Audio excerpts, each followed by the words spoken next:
The X2 represents more than just another box ticked in BMW's X model product development plan. It aims to redefine the kind of drive dynamics you can expect a compact SUV to deliver, and do so with more style and flair than the Munich maker has previously been able to offer to crossover buyers in the lower levels of its lineup.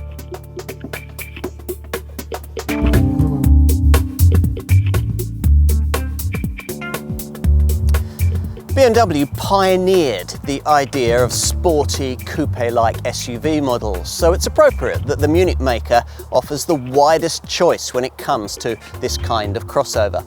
Starting with this youthful offering, the X2.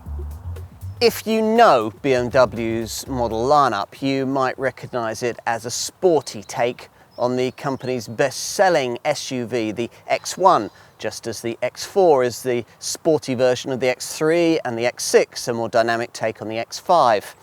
A niche product it may be, but the X2 is very much needed by its brand. The X1 is popular with company folk and families, but it doesn't interest too many of the fashionistas flocking to more overtly styled cars in this class, like Jaguar's E-Pace, the Range Rover Evoque and Volvo's XC40. That X1 model's trendier sibling targets these people far more precisely.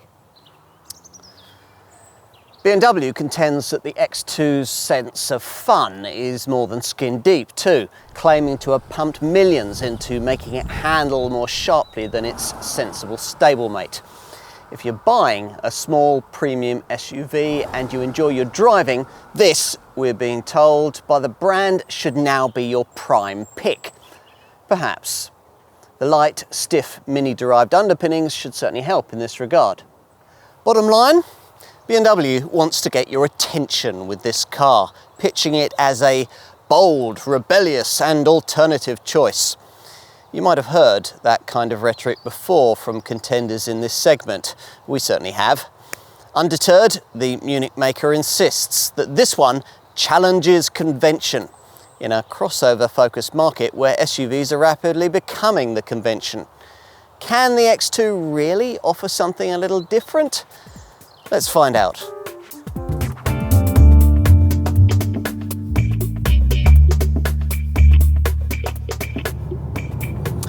You can't create a car styled like this and deliver the kind of dull driving dynamics that SUV buyers usually have to put up with. Well, you can. Other brands have. But it's not the BMW way. Chief engineer Andreas Sturm says that as soon as he and his team saw the X2, they were determined to give it handling to match its looks. There's nothing fundamentally different here over an X1, just an awful lot of careful tweaking and development work to create a more focused end result. You certainly feel that in the first few hundred yards. The car itself sits up to 79mm lower than an X1, something emphasised to the driver by 20mm reduction in seat height positioning up front. In short, it's nothing like an SUV, which also becomes evident through the turns where body control, grip levels and steering feedback are all delivered to a level really not that far off what you get in a hot hatch. Carefully chosen calibrations for the front McPherson strut and rear multi-link suspension setup pay off here, aided by a damping setup about 10% stiffer than you'd find in an X1.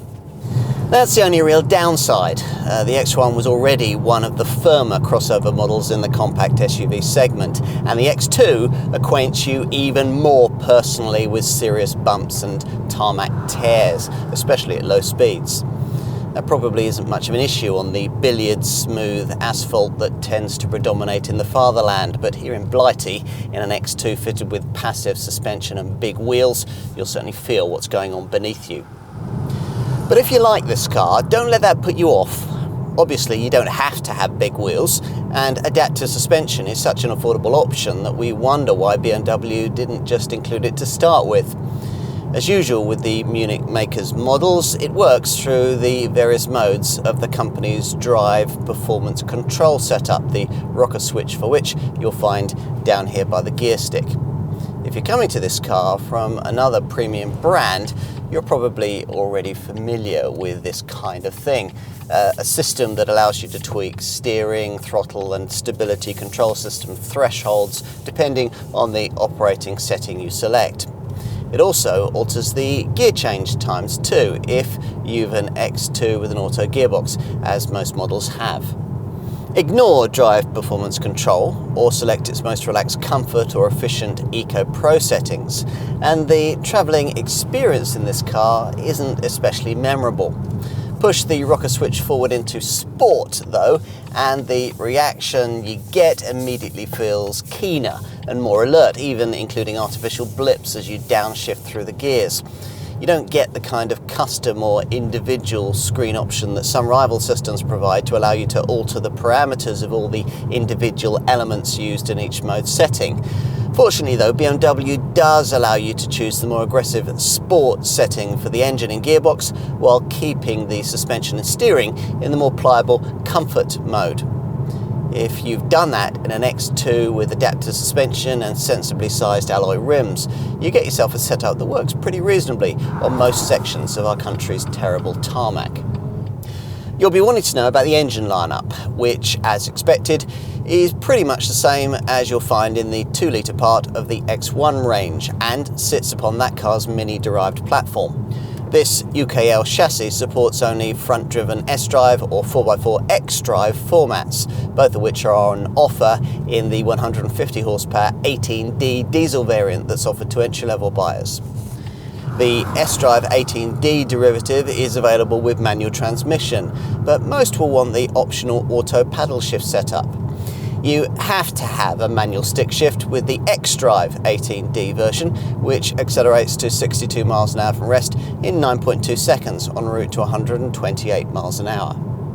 Beyond this point in the range, you'll find that X2s come only with auto transmission, specified in sharp shifting sport guise by the Munich maker for this model. Petrol variants get the 7-speed auto box used in modern Minis, while diesels feature BMW's usual 8-speed auto. Price-wise, the next X2 up in the lineup is the 192 horsepower 20i petrol model, which in front-driven S-Drive form makes 62 miles an hour in 7.7 seconds on the way to 141 miles an hour. The X-Drive system is again optional if you go for this petrol engine, but 4x4 traction is mandatory if you choose either of the two more powerful black pump fueled derivatives. Now here we're trying the twin-power diesel unit in its 190 horsepower state of tune in an X-Drive 20D derivative that offers a healthy 400 Newton meter slug of torque. That's 50 Newton meters more than the 18D and enough to boost this 20D variant's brake towing capacity up to 2,000 kilograms, should that be relevant.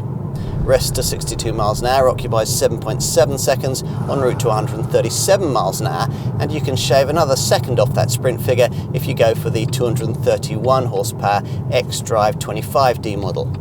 It's hard to go too far wrong whichever of these engines you select. The diesels could be slightly more refined at start-up and lower speeds, but they settle down nicely on the highway to the point where tyre roar is arguably the more intrusive element. The Servotronic steering is very good, especially for an electric system, and on top models can be sharpened further with an optional M Sport setup.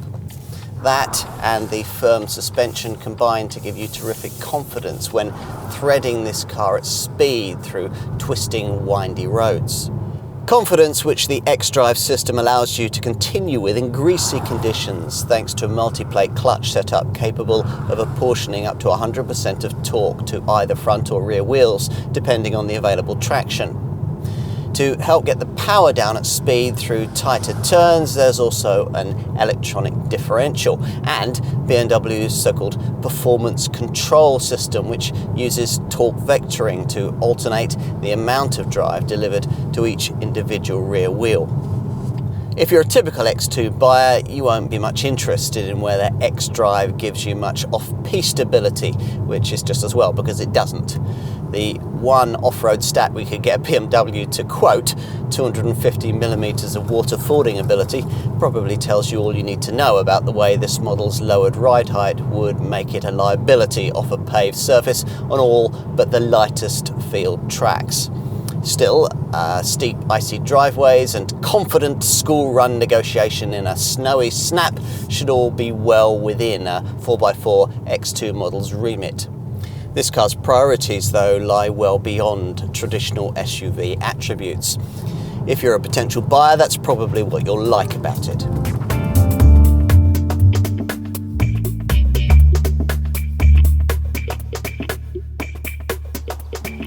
Even next to its bigger coupe SUV BMW range stablemates, the X4 and the X6, the X2 makes a distinctive impression. It's 49mm shorter and 69mm lower than the more sensibly orientated X1 crossover model it's based upon, with short overhangs and a stretched coupe-style roofline that creates a sporty, swept-back profile that's cool and eye-catching, but hardly very SUV-like. Models of this sort are meant to be chunky and high-riding. This one sits up to 79mm closer to the ground than an X1 and has a roof height no more than around ½ an inch higher than any ordinary family hatch. All of which means that X2 buyers won't be typical SUV customers. Perhaps that's just the point. There's certainly plenty of overtaking presence here at the front, the major differentiator here being a freshly interpreted version of the Munich maker's traditional chrome-framed kidney grille. It now has an outline wider at the base than at the top, giving the nose section a broader and, BMW hopes, more distinctive look. Further down, there's an even larger lower latticed grille, flanked by further corner cutouts, positioned beneath front fog lamps that sit below the full LED headlights that you'll get, provided you avoid entry-level trim. In profile, you notice the slim window graphic that flows back into a particularly distinctive rear C-pillar. The brand's usual Hofmeister kink makes an appearance here, but for the first time on one of the company's models is embellished by a BMW roundel badge. On most variants, the segment's usual crossover cues, things like roof rails, plastic-clad wheel arches and extended side sills, are noticeable by their absence, but you do get big wheels, ranging in size from 17 to 20 inches. We've got 19-inch M double-spoke rims here. The rear, like the front, is marked by the effort the designers have gone to in their attempts to widen the X2's visual stance. Horizontal lines flow into the kind of slim, high-set LED tail lamps you'd find in one of BMW's more conventional coupe models. The rear screen's been compressed upwards towards the neat roof spoiler, and a more overt diffuser's been added lower down, incorporating a wider pair of 90mm diameter exhaust pipes. Of course, as usual, what's more important is what you can't see, the platform beneath the panelwork being the UKL chassis developed for the third generation Mini hatch, and all of BMW's modern smaller models. And at the wheel, well, seated here, really the last thing you'd think you were in would be an SUV. The X1 model this car's based on doesn't perch you up particularly high, and in an X2 the front chairs position you another 20mm further down towards terra firma. That's the key change over an X1. Otherwise, the cabin from that car replicates itself in this one, albeit with some extra more appealing trim pieces, contrast stitching on the seats and the dash, and reshaped upholstered handles. As you can see from the red leather upholstery specified here, there's also the option of getting it trimmed very brightly indeed. As in other compact BMW models, the fascia of this one curves around the cabin in a symmetrical wave garnished with textured aluminium, satin chrome inlays and carefully chosen splashes of brightwork.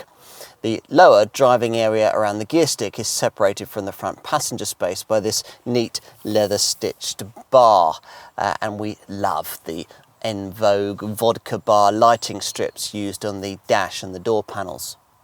As usual in the brand's modern models, the iDrive infotainment setup's freestanding multifunction colour screen takes pride of place in the middle of the fascia, set high enough up the dash to allow you to refer to it without taking your eyes too far off the road. The display is controlled by this circular rotary dial down by the gear stick, and if there's a better, more intuitive system of this sort currently on the market, then we've not tried it. A 6.5-inch screen is standard, but opting for the extra cost Navigation Plus package gives you this larger 8.8-inch touchscreen display, which makes the usual infotainment functionality easier to access. You'll also get a touch-sensitive pad on top of the rotary dial controller that allows you to input addresses using handwriting. We like the simple, intuitive way this preferable upgraded system works, with menus that can be customized to your taste. In its standard form, the monitor is divided into simple connected drive, media radio, navigation and my vehicle segments. The connected drive menu is particularly informative, delivering a range of downloadable apps and access to BMW's suite of online services designed to enhance your journey by sending you up-to-date information while you're at the wheel. Everything from weather and latest news to a rainfall radar and an online search system.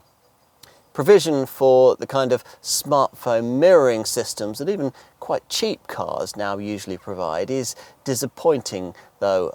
Apple CarPlay is only optional and you have to renew a subscription for it every 3 years. Android Auto can't be had at all. Are there other issues? Well, not many. It's annoying to find that lumbar adjustment costs extra with all trim levels. But assuming you have it, it's difficult to imagine how you could fail to get comfortable in this car, thanks to the amount of movement and adjustability provided by both seat and wheel. Go for M Sport trim and you get this lovely leather stitched wheel, which is brilliant, thick and grippy, but at some angles can sometimes obscure the bottom of the instrument binnacle.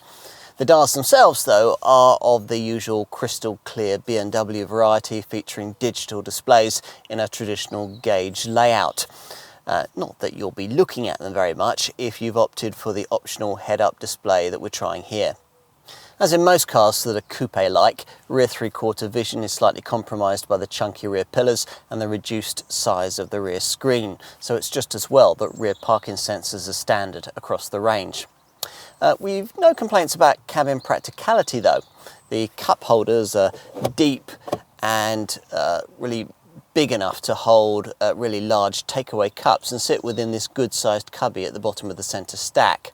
The centre armrest, positioned over a storage area between the seats, conceals a good place to store your phone and connect it into the provided USB port. The glove box is of a reasonable size, and the bottle holders in the doors are big enough to hold 1 litre water bottles. Time to take a seat in the back. Now, you'd expect that this swept back roofline would slightly compromise headroom back here.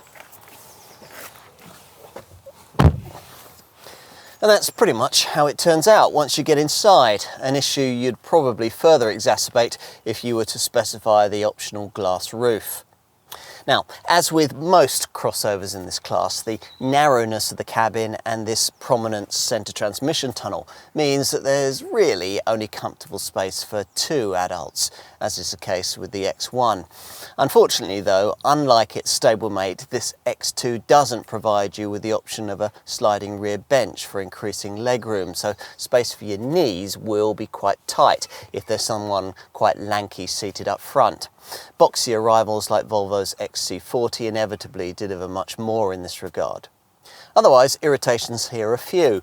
Some might question BMW's decision to provide only a single 12-volt socket as a means for rear passengers to charge their various electronic devices, and a few parents might wish that an ISOFIX child seat fastening was provided for the middle seat as well as the 2 outer ones. On the plus side though, this seats position you quite high up for a decent view forward, and they feature reclining backrests for greater comfort on longer trips.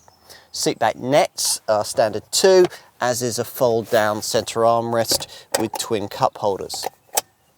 Let's take a look out back. First impressions here are encouraging. For a start, you get an electrically operated tailgate as standard, a feature which is often optional in this class. Now, this one can be embellished with an optional comfort access feature that allows you to raise it by waving your foot beneath the bumper. If key in pocket, you approach the car with both hands laden down with bags. Once the powered hatch raises, you're provided with a very usable 470 litre space. That's only 38 litres less than you get in an X1 and 40 to 50 litres more than you get in rivals like Jaguar's E-Pace, the Volvo XC40 and the Range Rover Evoque. Enough to be the difference between fitting in everyone's luggage on an airport run and having to take another car. Plus, in such situations, there's the convenience of being able to make the rear seat backrest a click or two more upright if you're struggling to shut the tailgate and you need to push all of your luggage an inch or two forward. The luggage bay offers this useful underfloor compartment, but only courtesy of the fact that BMW doesn't supply a spare wheel, just a fiddly tyre repair kit, something we disapprove of on any kind of SUV or crossover class vehicle. At least the M Sport trim we're trying here gets you run flat tyres. In terms of practicality, there's a 12-volt socket, the usual tie-down points, a left-hand tensioner strap and a right-hand adjustable storage net.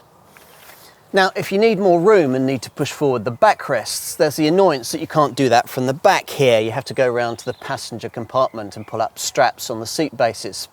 If the item in question is merely long and thin, like a set of skis, it may suffice merely to flatten the middle part of this standard 40-20-40 split folding backrest. If though you really need to supersize your space, then it's obviously a case of pushing forward the whole of the rear bench. And once you've done that, a 1,355 litre space is revealed.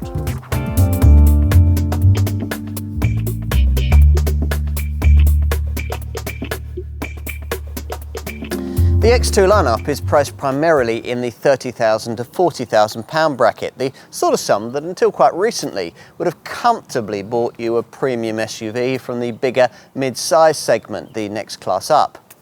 There are four main spec levels: SE, Sport, this M Sport variant and top M Sport X trim, and two primary engines, a petrol and a diesel, both of them quite large for a compact contender of this sort at 2 litres in size. Things kick off with the 150 horsepower diesel, available with manual transmission or automatic transmission and offered in either front-driven S-Drive 18D guise or for a £1,500 premium in manual-only X-Drive 18D 4x4 form. If you prefer the thought of petrol power, then finding around £1,500 more over the price of the 18D gets you BMW's revvy little 192 horsepower petrol engine in the 20i version, again available with a choice of S-Drive and X-Drive options, but this time offered only with auto transmission, a 7-speed Steptronic unit. If you want the extra torque of the gutsier diesel variants, then BMW limits you to the X-Drive 4x4 layout and an 8-speed auto gearbox, which is one reason why the 190 horsepower X-Drive 20D derivative we're trying here starts from a minimum of around £35,000. The top 231 horsepower X-Drive 25D model will probably need a budget close to £40,000 once you've chosen a typical spec. Before we get into competitor alternatives, we need to start by looking at the way that this pricing positions the X2 within BMW's own model lineup. You'd expect the asking prices for this model to be above those of the brand's similarly sized but more conventional 1 Series hatch, though maybe not quite so far above. There's a difference of nearly £5,000 between equivalent versions of both cars. An arguably more relevant comparison to make is the one with BMW's entry-level SUV, the X1, which shares all the same engineering that's on offer here and costs only around £700 less model for model. X2 prices are actually only a couple of thousand below those that you'd pay for an equivalent version of the Munich maker's much larger 3 Series touring estate.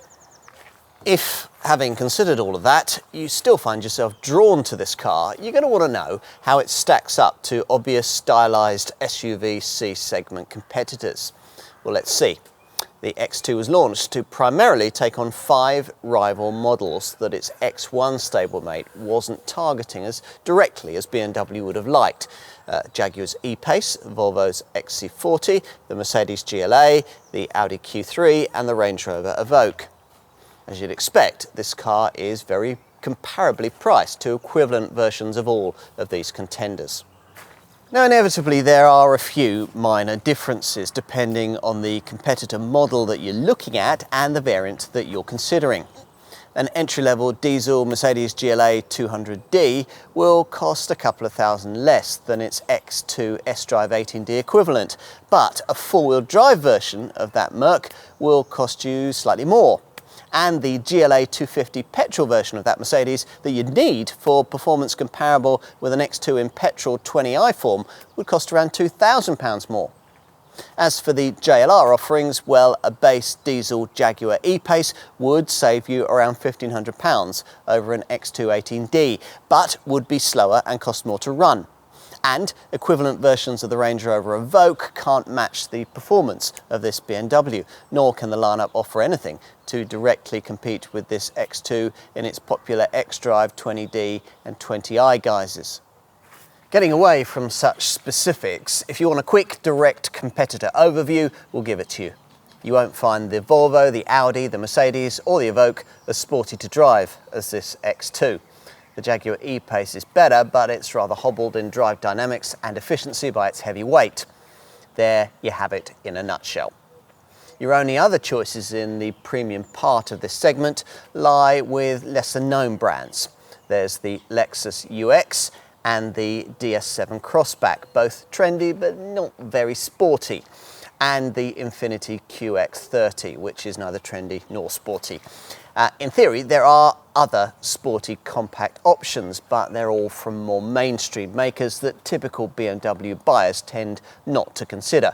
Cars, for example, like ritzier versions of the Volkswagen T-Roc, maybe even a top-spec Toyota CHR.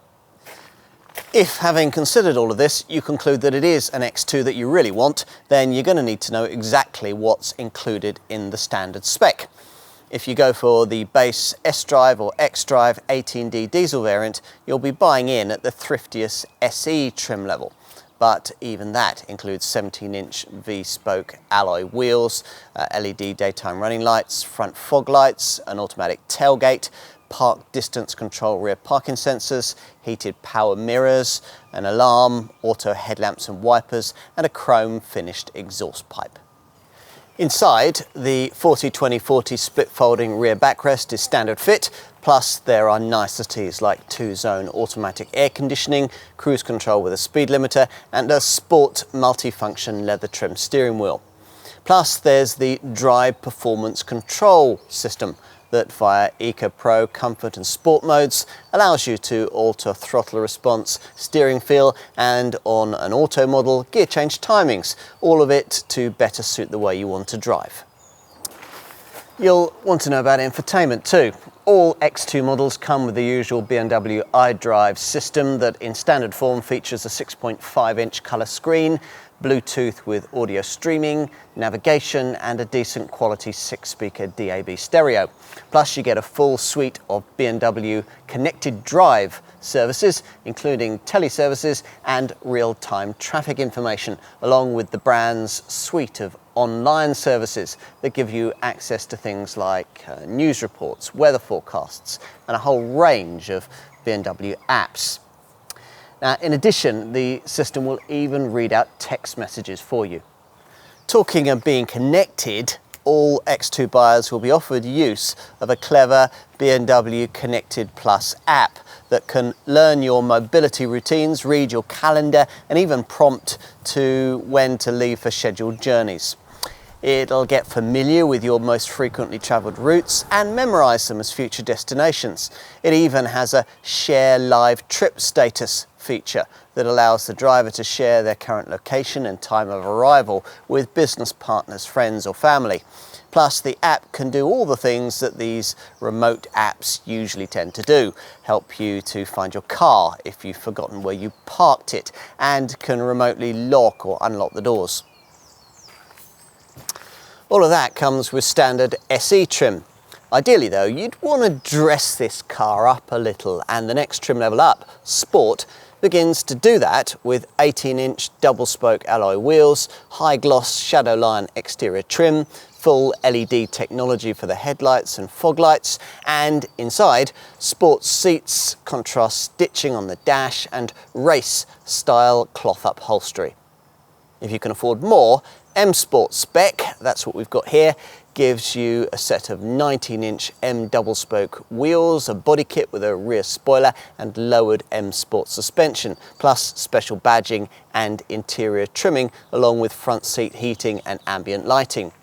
Beyond that, there's only the top-of-the-range M Sport X variant, which builds on that with full Dakota leather upholstery, satin aluminium exterior trim, and matte aluminium roof rails. Price-wise, if you use the base SE variant as your starting point, it costs just over £1,500 more to upgrade to a Sport version, just over £3,500 more to upgrade to this car's M Sport Spec, and just over £4,300 more to get yourself into top M Sport X trim. On to options, and we'll start with the two extra cost packs that X2 buyers most commonly consider. The Comfort Pack gives you steering wheel heating plus electric adjustability and lumbar support for the front seats. And the Vision Pack gives you a reversing camera and power folding mirrors. Avoid entry-level SE trim and you'll be offered an extra cost Plus Pack that'll give you sun protection glass, extended lighting, an upgraded 12-speaker 360-watt Harman Kardon hi-fi system, and a larger wheel size. That's 19 inches on the Sport and 20 inches on the two M Sport variants. You might also want to consider the Tech Pack that gives you a head-up display, a wireless phone charging mat, Wi-Fi hotspot preparation, and the upgraded Navigation Plus sat-nav system, which gets you a larger 8.8-inch version of the iDrive infotainment screen. Bear in mind that most of the pack features that we've just mentioned can be ordered as individual options if you'd prefer. As for optional driving aids, well, given this X2 model's rather firm ride, we definitely want to consider the adaptive suspension package, which works through the modes of the Drive Performance Control System. M Sport buyers also get the option of sharper M Sport steering. And if you go for a 2-litre petrol model, there's the option of a sharper shifting Sport version of the auto gearbox. Now, if you think that you or your partner might struggle with slotting this SUV into tight spaces, you could consider the Park Assist system, which automatically does it for you. In addition, if you do a lot of highway mileage, you might want to consider the Active Cruise Control with Stop and Go function package that automatically regulates your speed on the highway if necessary, bringing you to a complete stop and starting you off again if you come across a tailback. As for practical extras, well, many X2 buyers pay extra for comfort access that allows you to open the tailgate by waving your foot beneath the bumper.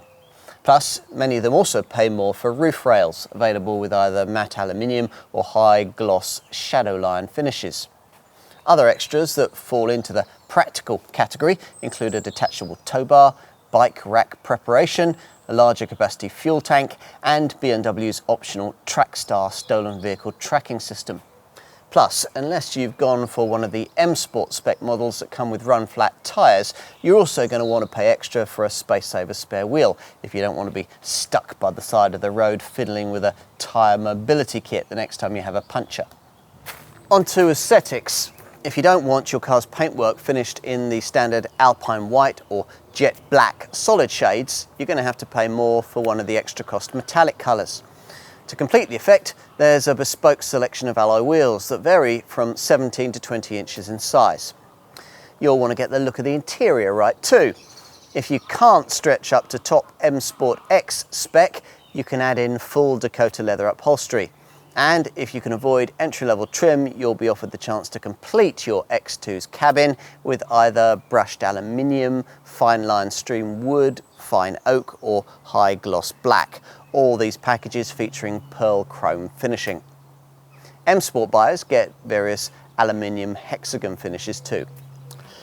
Safety is, as you'd expect from BMW, well accounted for, hence this car's full house 5-star Euro NCAP safety rating. You'd expect the basics: twin front, side and curtain airbags, plus front and rear Isofix child seat fastenings, and the usual electronic assistance for traction and stability control. Primarily DSC Plus stability control and DTC traction control. Plus there's a performance control system that suppresses understeer in tight turns. That'll also see you experience extra traction from an electronic differential lock control system. There's plenty of braking peace of mind too, with the ABS system supplanted by fading compensation, CBC cornering brake control, and a neat brake drying system that keeps the brake discs free of moisture in wet weather. Panic stops are aided by a brake assist system and advertised to following motorists by dynamic brake lights that flash a bright warning. You'll also get a multi-collision braking function that, in the event of an impact, will keep brake pressure applied until you come to a complete stop. We should also mention that all variants get what BMW calls an active guard system based around forward collision warning technology. At over 30 miles an hour, the vehicle scans the road ahead for potential accident hazards, and if one is detected, you'll be warned, and the brakes preconditioned for maximum effectiveness. Should you be travelling at under 30 miles an hour and not be responding to a detected hazard, the brakes will automatically be applied, reducing the severity of any resulting accident and hopefully alleviating it altogether. Other neat safety features fitted as standard across the range include an alertness assistant that monitors you for signs of drowsiness, and hill start assist to stop you from drifting backwards on uphill junctions.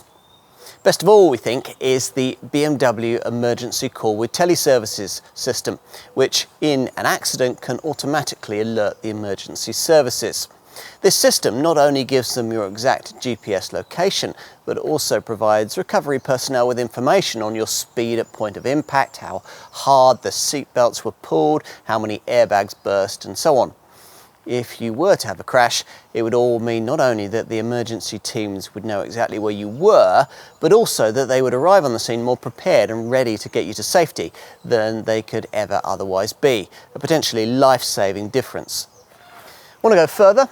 Well, a key option is what BMW calls its driving assistant pack, which gives you a whole range of extra camera-based safety features. Forward collision warning and city collision mitigation develop the capability of that active guard autonomous braking system and tell you if you're getting too close to the car in front. Plus, the pack also includes a preventive pedestrian protection feature that warns you if someone's about to step off the pavement in front of you, along with a high beam assistant system that'll automatically dip your headlights for you at night. Lane departure warning stops dozy drivers from veering out of their lane on the highway, and a speed limit information setup pictures speed signs as you pass and displays them on the dash. A further Driving Assistant Plus pack gives you two additional features. First, a traffic jam assist feature that steers and moves the car automatically for you at up to 24 miles an hour in traffic. And second, a cruise control with stop and go function that on the highway can automatically slow the car to a stop, then when appropriate return it to cruising speed should you come across a motorway tailback.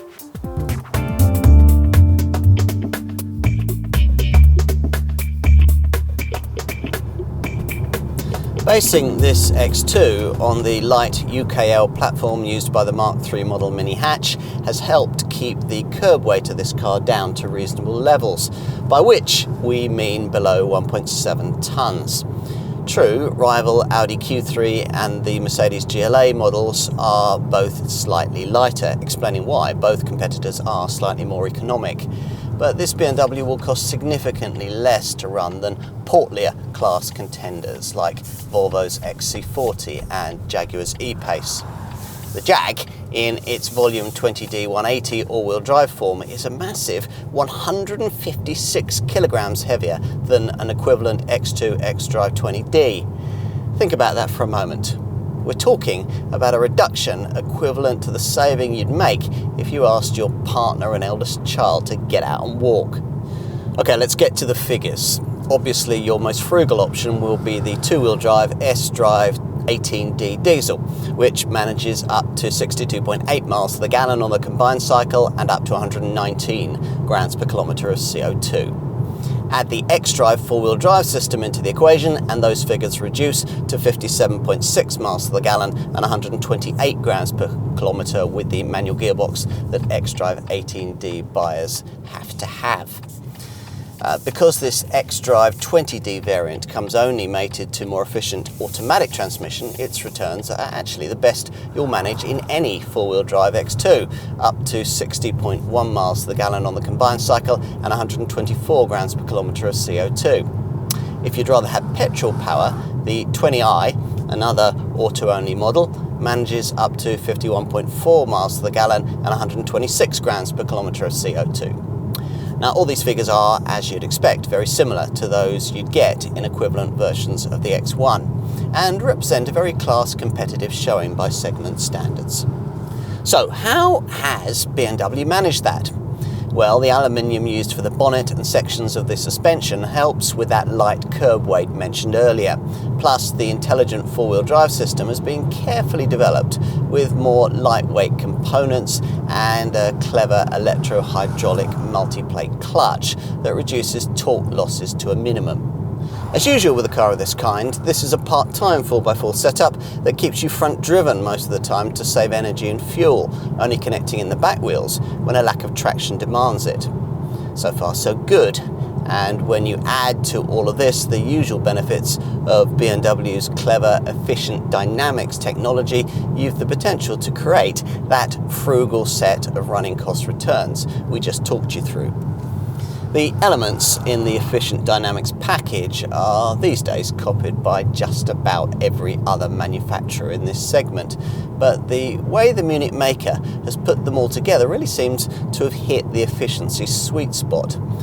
We're talking here of things like on-demand use of ancillary units, electric power steering, low rolling resistance tyres, brake energy regeneration, and an auto start-stop system to cut the engine when you don't need it, stuck in traffic or waiting at the lights.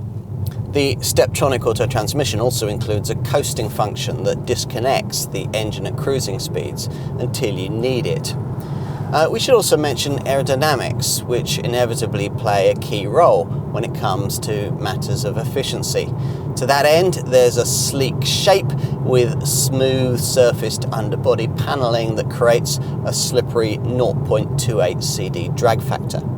Of course, the driver must play his or her part, so there's an optimum gear shift indicator on the dash and an Eco Pro mode that you can select in the Drive Performance Control System that'll focus all the car's systems on ultimate frugality.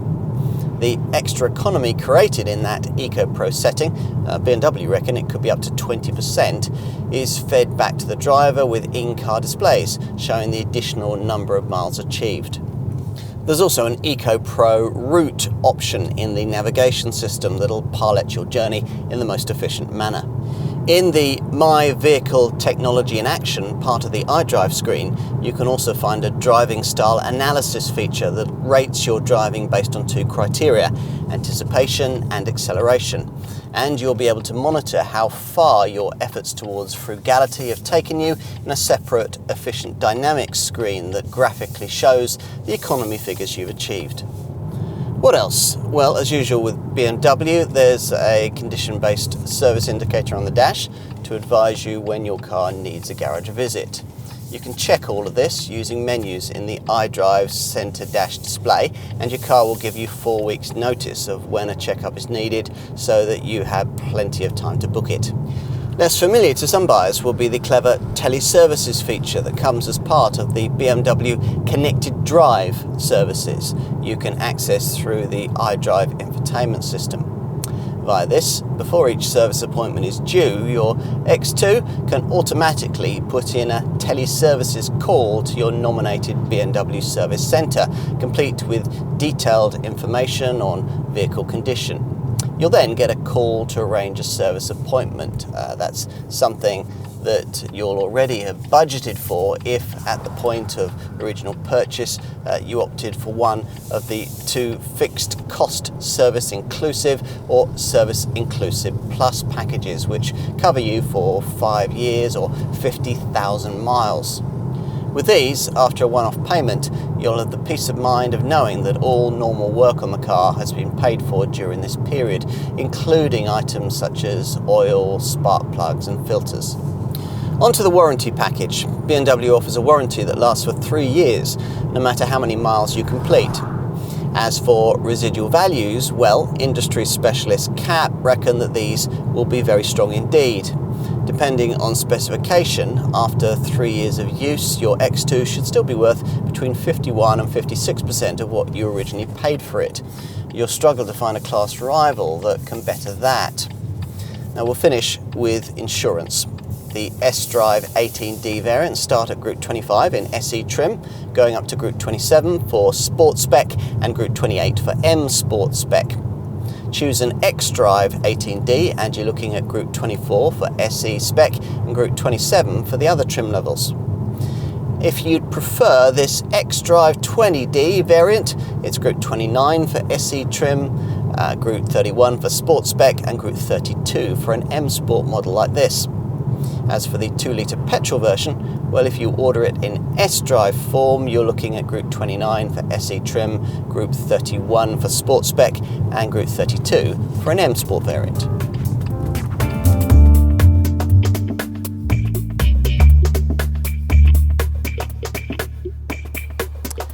BMW used to go to great lengths to tell us that its X models weren't SUVs, but SAVs, sports activity vehicles. In the past, it might have seemed that the Munich maker was splitting hairs with its product definitions, but in the case of this X2, we feel the need of a slightly different way of defining its segment status. SAV might as well be it. A crossover defines SUV-ness within the parameters of family hatchback sensibility, but an SAV like this one reinterprets the genre with qualities of style and agility. That's one way of looking at an X2. Another might be to dismiss it as a fashion-led family hatch with ideas above its station. Your perspective will be definite either way. But then cars of this sort ought to polarise opinion, and we can't help liking this one. It's precisely because it compromises traditional SUV values that it doesn't saddle you with the kind of compromises that cars in this class usually deliver on the road. So you'll enjoy driving it as much as you'll enjoy looking at it. Well, provided you can cope with the firmish ride quality anyway. Optional adaptive damping and careful choices with wheel sizes and mode setups are all required to properly address this issue. In summary, provided you can afford the premium asking prices, which are certainly ambitious but no more so than obvious rivals, there's lots to like here. And BMW has packaged it all up with enough product logic to allow you to justify what would essentially be an emotive rather than a fundamentally rational purchase. Probably nearly all the things you own that you really like fall into that category. And if an X2 does as well, then if you're browsing in this segment, it's quite possible that nothing else will do.